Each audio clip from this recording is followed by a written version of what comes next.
सोमू एक गरीब किसान था। उसके पास एक छोटा सा खेत था जिसमें वो तरह तरह की चीजें पिखाया करता था। वो बहुत ज्यादा मेहनती भी था, जिससे भगवान उसको जितना भी देता था उसी में बहुत खुश होकर जिया करता था। सोमू की पत्नी भुवना और उसका एक बेटा भी था जिसका नाम सनी था। सोमू भगवान से बहुत प्यार करता था, हमेशा भगवान की भक्ति में ही लगा रहता था। ये मानता था कि भगवान पर भरोसा करने वाले का कभी कोई बुरा तो हो ही नहीं सकता, इसलिए हमेशा भगवान को पूछता रहता था। और जो कोई भी काम शुरू करता तो काम शुरू करने से पहले पूजा जरूर करता था। एक बार ऐसे ही उसने सोचा कि वो भुट्टे की खेती लगाएगा। ये सोचकर वो पूजा करता है और फिर सारे बीज उसके खेत में गड़ा देता है। कुछ समय गुजरने के बाद उसकी खेती बहुत अच्छी निकलने लगी, जिसको देखकर वो बहुत खुश होता है। उसका बहुत अच्छे से ख्याल भी रखने लगता है। ऐसे ही थोड़ा समय गुजर गया था। अब उसकी खेत की कटाई होने वाली थी। बस कटाई के लिए 2 ही दिन बाकी थे। सोमू बहुत ज्यादा खुश था कि उसकी मेहनत रंग ला रही है, लेकिन शायद भगवान को कुछ और ही पसंद था। अचानक ही बहुत तेजों की बारिश शुरू हो जाती है। ऐसा लग रहा था कि कोई तूफान आकर अचानक ही उसके खेत पर पड़ गया। बारिश रुकने का नाम ही नहीं ले रही थी, जिससे सोमू का पूरा खेत उस बारिश में तबाह और बर्बाद हो जाता है। उसका पूरा खेत पानी में डूब जाता है और उसका सारा का सारा नुकसान हो जाता है। इस बात से सारे लोग बहुत परेशान थे, लेकिन कर भी तो कुछ नहीं सकते थे। एक दिन की बात है कि सोमू भगवान के आगे खड़ा होकर पूजा कर रहा था। आखिर आप उस भगवान की पूजा करते ही क्यों हो? अगर सच में भगवान होता तो क्या आज हमारी परिस्थिति ऐसी होती? जितना पैसा था सारा का सारा आपने खेती पर लगा दिया और वो खेत भी पानी में बर्बाद हो गया। घर में कोई चीज नहीं है और ना ही हाथ में पैसा, खाने के लिए खाना तक नहीं है। और आपकी बात आई तो आप किसी से कुछ नहीं कहते हो, किसी के पास 1 रुपया भी कर्जा नहीं लेते हो और ना ही अपना दुख किसी से बांटते हो। अब ऐसी हालत में हम करे भी तो क्या करें? अगर सच में जिसकी पूजा पाठ आप इतनी ज्यादा करते हो वो होता तो क्या हमें इतनी सारी मुश्किलों का सामना करना पड़ता? अरे भुवना, ये तुम कैसी बातें कर रही हो?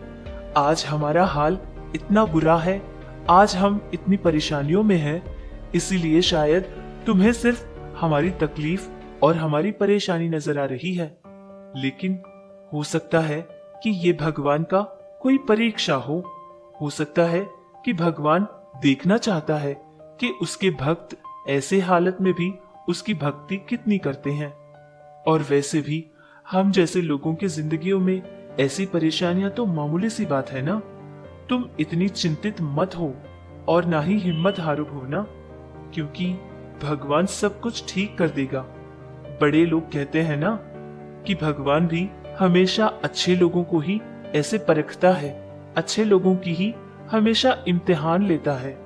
हो सकता है कि भगवान भी हमसे बहुत प्यार करता हो। हमारे भी अच्छे दिन बहुत जल्दी ही आएंगे, मेरा विश्वास करो। हाँ, आ जाएंगे। मैं तो कहती हूँ कि आज ही आ जाएंगे हमारे अच्छे दिन। यही कहना चाहते हो ना आप? अरे मैं तो ये सोच रही हूँ कि बच्चा तो अभी स्कूल से आने ही वाला होगा।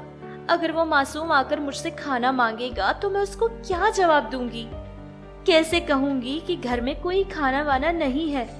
अब बोलो आपके उस भगवान से कि हम करे भी तो क्या करें? माँ, मैं आ गया। माँ जल्दी से खाना डालो ना माँ, मुझे आज बहुत जोरों की भूख लगी है माँ। पता नहीं क्यों आज बहुत तेज भूख लगी है मुझे। मैं जाकर हाथ पांव धोकर आता हूँ। जल्दी लगाओ माँ खाना। इस तरह वो छोटा सा बच्चा अपने हाथ और पांव धोने के लिए घर से भागकर बाहर जाता है। सनी की सारी बातें सुनकर उसकी माँ की आंखों में आंसू आने लगे कि अब वो उस बच्चे का पेट कैसे भरे। अपने पति पर बहुत गुस्सा होती है और ऐसे ही लाल निगाहों से अपने पति की तरफ देखने लगती है। पत्नी की निगाहों का मतलब सोमू समझ जाता है, लेकिन उसके पास कोई जवाब नहीं होता है जिससे वो अपनी नजरें नीचे की तरफ झुका लेता है। ऐसे ही वो लोग देख रहे थे कि वो छोटा सा बच्चा अंदर आ जाता है और पूछता है कि खाने के लिए कुछ जल्दी से दे दो। अब सोमू के समझ नहीं आ रहा था कि वो उसके बेटे की भूख कैसे मिटाएगा। तभी एक ही बार में सोमू को ये बात याद आती है कि उनके घर के पीछे वाले हिस्से में एक कटहल का पेड़ था।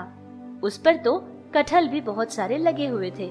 ये बात याद आते ही उसने सोचा कि एक फल अपने बेटे के लिए काट कर लाएगा।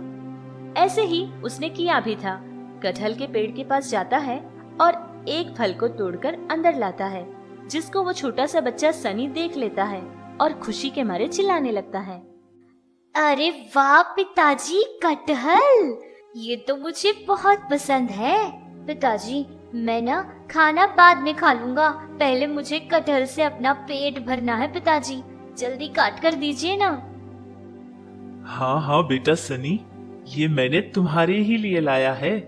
पहले इसको पेट भर के तुम खा लो और तुम्हारे खाने के बाद जो बच जाएगा वही मैं और तुम्हारी माँ खाएंगे। इतना कहकर सोमू उस कटहल को काटता है।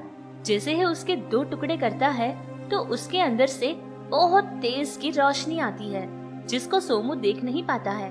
अपनी निगाहें फेर लेता है। कुछ समय बाद धीरे से आंखें खोलकर वो देखता है तो उसके तो होश ही उड़ जाते हैं। उसने देखा कि उस कटहल के अंदर से बहुत ही चमकते हुए चमकीदार हीरे नजर आ रहे थे, जिसको देखकर सोमू अपनी आंखों पर विश्वास नहीं कर पाया था। अरे ये क्या पिताजी, मैंने तो सोचा था कि मैं कटहल खाऊंगा, लेकिन इसमें से तो ये चमकीले पत्थर निकल आए हैं। अब मैं क्या खाऊंगा? इन पत्थर को खाऊंगा क्या?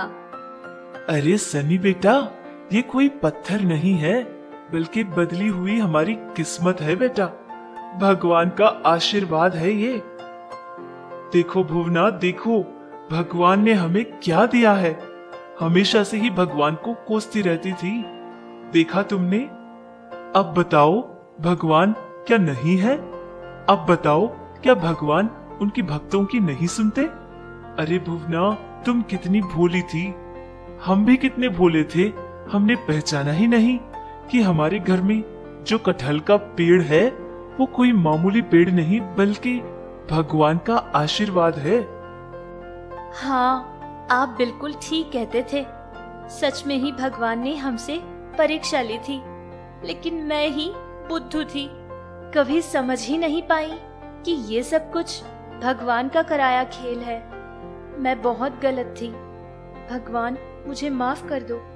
आज के बाद दोबारा कभी मैं भगवान को गलत नहीं मानूंगी, क्योंकि भगवान हमारे साथ देर ही सही कभी अंधेर वाला काम नहीं करता।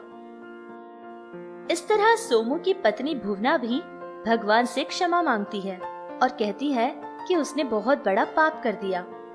पत्नी के अंदर का ये बदलाव देखकर सोमू बहुत ही ज्यादा खुश था और अब सोमू के पास बहुत सारा पैसा भी था, जिससे सोमू ने एक बहुत ज्यादा ही बड़ा खेत लिया था और उसमें खेती करने के लिए कुछ मजदूरों को भी रख लिया था।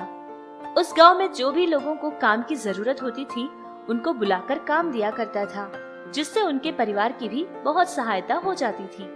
इस तरह उनका परिवार बहुत खुशी खुशी जीने लगा।